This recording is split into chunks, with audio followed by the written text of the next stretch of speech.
I'm in there one day, he's got a misfire and he's got a couple things on his car, and somehow we got it, and I taught him in 18 minutes field trip, and he picked up every bit of it. You know, I even used some relations to hard things or whatever.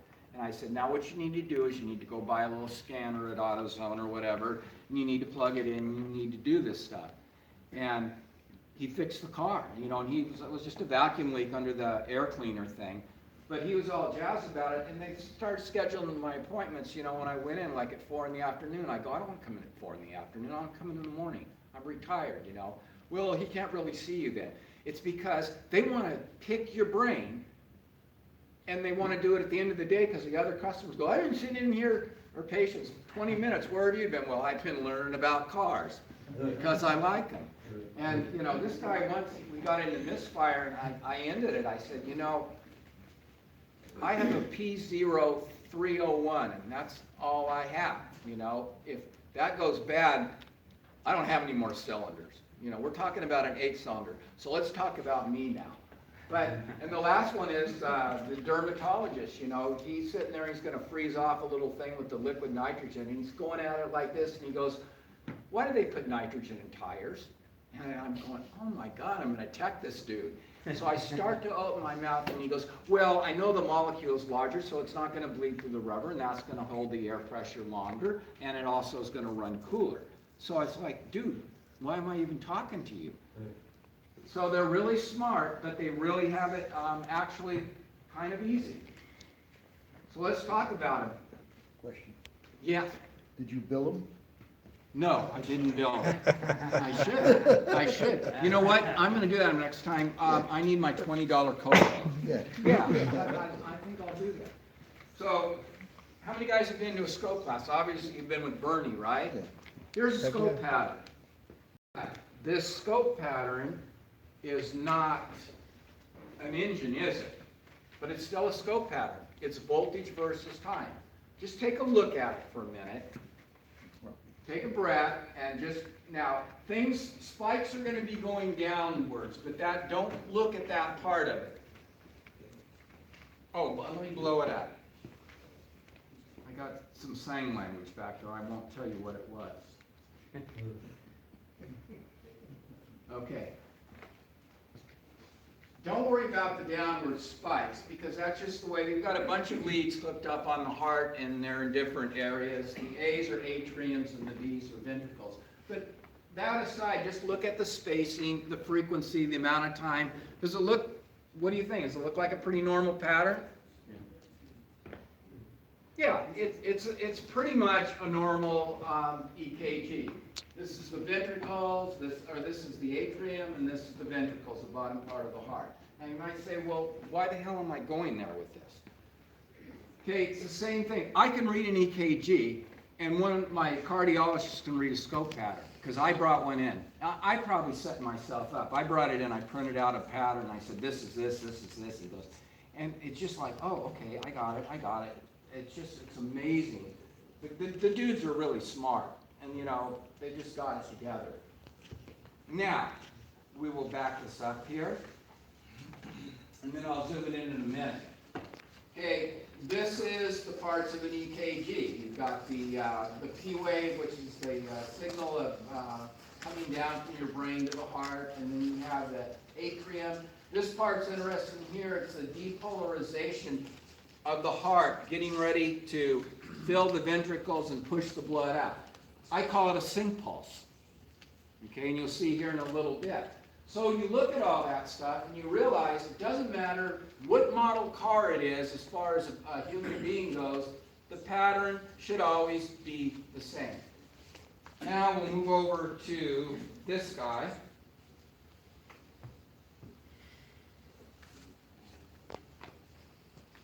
Everybody know what that is? It's an ignition pattern, right? Yeah. Okay, here's the question. If you get this right, G gives you a scan tool.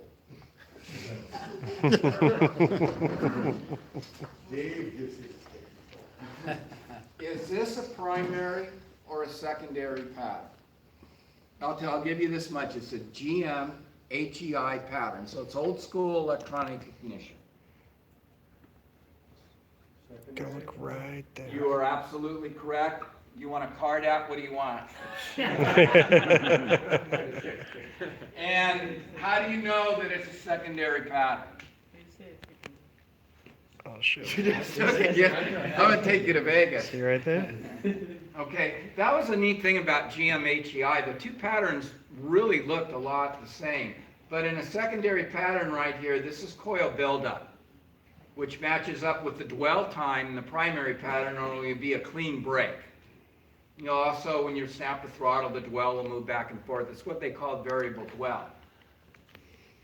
The primary voltage, of course, would only be 300 volts, where the secondary is going to be, 7 to 10 kV. The point is, this is one of an agillion ignition patterns. There's multi-strike ignition, there's coil over plug, I could sit there and probably talk about 8 or 9 different ignition patterns with different shapes, different things that work different ways, where going back to the pattern of the heart, there isn't. Which means now as technicians, you not only have to know how to hook up a scope to read them, you have to be able to interpret all those. And you know what?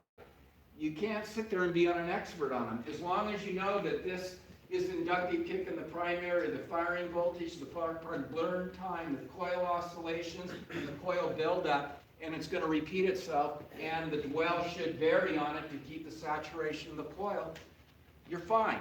Then you can go into your information system and you can read the finite details of how this system works this way and why it strikes twice at idle or whatever. So don't get so wrapped up in it. Understand how an ignition system works, and then dwell into the area that you are working on, the particular pattern.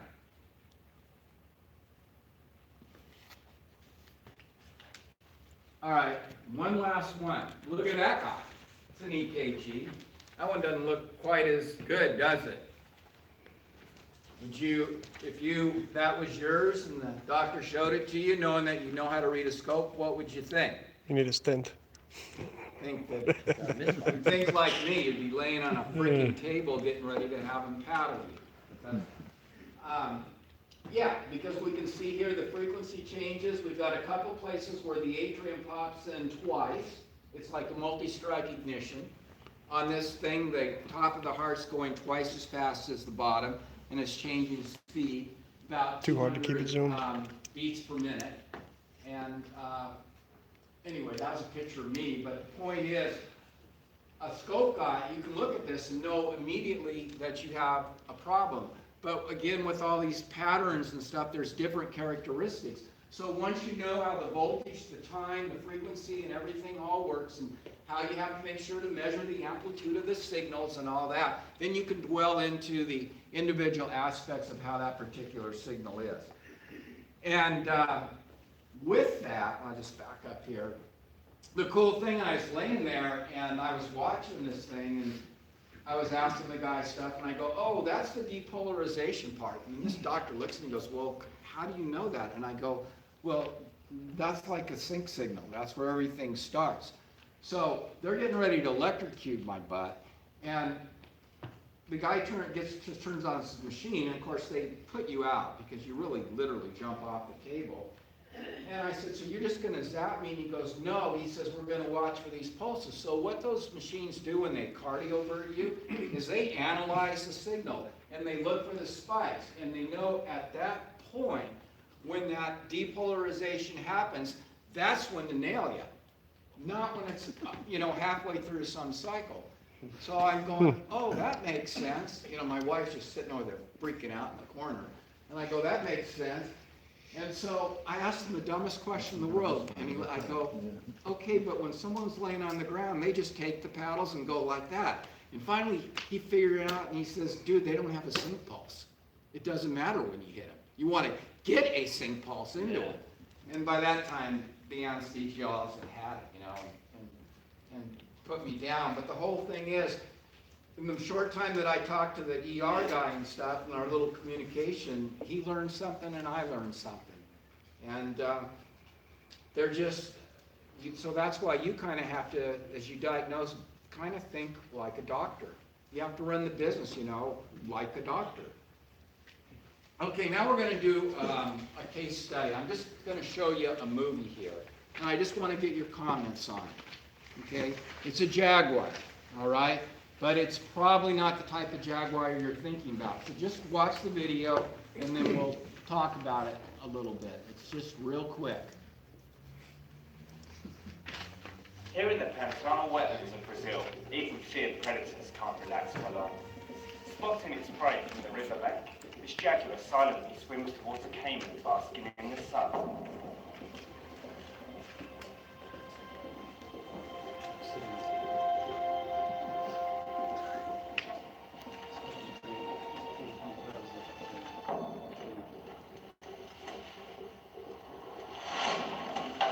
Exploding from the river with ferocious speed, the jaguar ambushes the ancient reptile before it has time to react.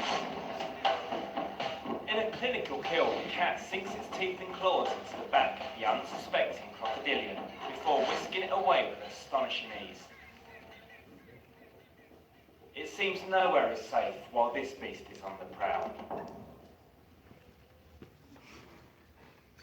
Okay, so did that surprise anybody, a little bit? You just expect a jaguar to take out a crocodile like that? Nope. No. I've had some people go, oh my God, I don't believe that. Well, it's not really that big of a deal, but it's something that catches people off guard.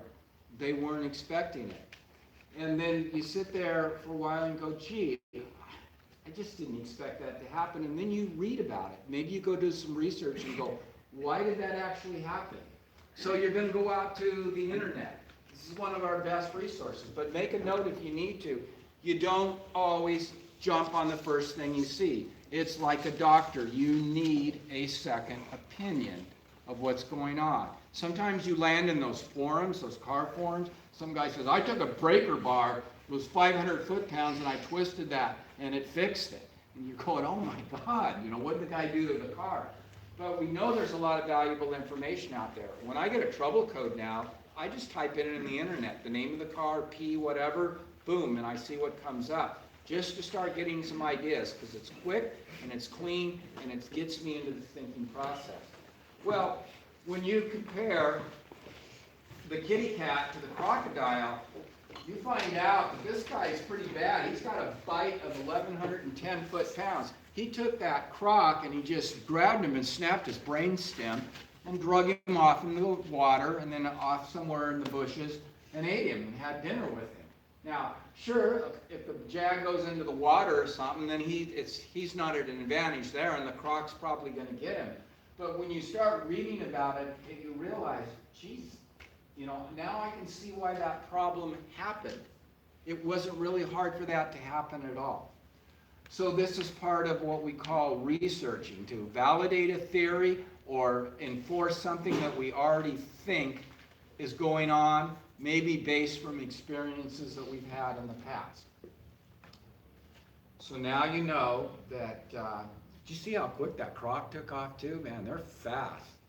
But the cat, if you really watch close, the cat went over the top of him to compensate, so he kind of came into it. All right, it's Animal Planet tonight. Okay, so let's bring this back. Let's bring this back into our world. Hey boss, it's not the mass airflow meter like we thought. Come on, we fail all the time. I told the customer we'd have it done by today, and I have 3 other vehicles here waiting for service. How fast can you come up with a diagnosis so I can let the customer know? Anybody ever experienced that one? Yeah, it's a big one. And now how many guys own shops? Too shaky when it zoomed in. Okay, so you're on both sides of it. And it's a rough one because the thing is you have all this other work scheduled out, struts and this and that, and then all of a sudden a check engine light from hell comes through and you're in a little bit of a dilemma. So this is a point where you've got to sit there and try to focus and get that car dialed in as quick as you can. You got to make your calls to the customer, whatever you need to do. So a lot of times this is where guys freeze up because they're not prepared for the other outcome. And their mind starts to wander and they've got all this other stuff in their mind. So what we're going to try to do is focus that in and get that down on paper, so at least if you have to go do other things, you can come back to it. So one of the things in our industry that we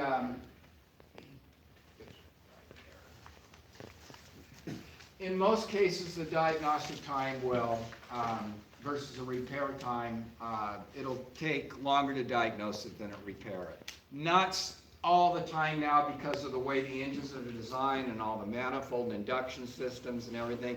It can become a little bit the other way, but in the older days it was, man, I spent 4 hours on a freaking bad ground because there was a wire loose on the firewall and I didn't have a good connection. And if I'd done a voltage drop test, I'd have it in a second. So then that brings up the next thing, and what makes the repair shop more money? Diagnosis and repair. Some people will say diagnosis and some will say repair. Give you an example of my neighbor. I took her up, her Subaru Tribeca needed 4 struts on it, and the tires rotated. We're driving up there, and I didn't know the repair shop. I said, they love you. She goes, why do they love you? I said, well, you're getting 4 struts put on your car. They know how much they cost. They know how much you're going to mark up their parts. They know how much the labor is and how long the job's going to take. And they can schedule accordingly. They love you. So she got her car. I dropped her off. She got her car fixed, and I took it back and did a really good job, really clean shop, great work and everything. She goes, I'm going to take my car to them for everything. And I'm going, I wouldn't take them to it for a check engine light or anything like that. She goes, well, why? They fixed my car so good. Of course, when I walked in the shop, I can see the equipment they have and everything, and I said, they're really good at what they do, but I don't think that you would want to take it in with a check engine light. So this guy had a really good business, was making money hand over foot.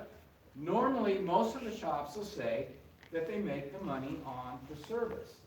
The dilemma is that if you can't fix the check engine light, then you don't earn the service to do the repair on the customer's vehicle. And some people do make money on service. You know, they'll have a time set for diagnosis, and that all works out great, and usually, you know, maybe you come up with the diagnosis amount of time, but then once you announce the problem, everything goes to hell because you really don't have space for that car or whatever. It becomes a little bit more complicated, or it's one you take in off the street. But if you can't fix that check engine light, then that customer's probably not going to come back to you. And if you do fix it, you can look them right in the eye and say, your serpentine belt needs to be replaced or whatever. If you don't do it, you can pull out your little Napa display or whatever, and they're going to look at you and say, okay, because you have got that credibility with them. So being spot on diagnostics is the way to go because it's going to earn you other service down the line usually. Okay, folks, time's up.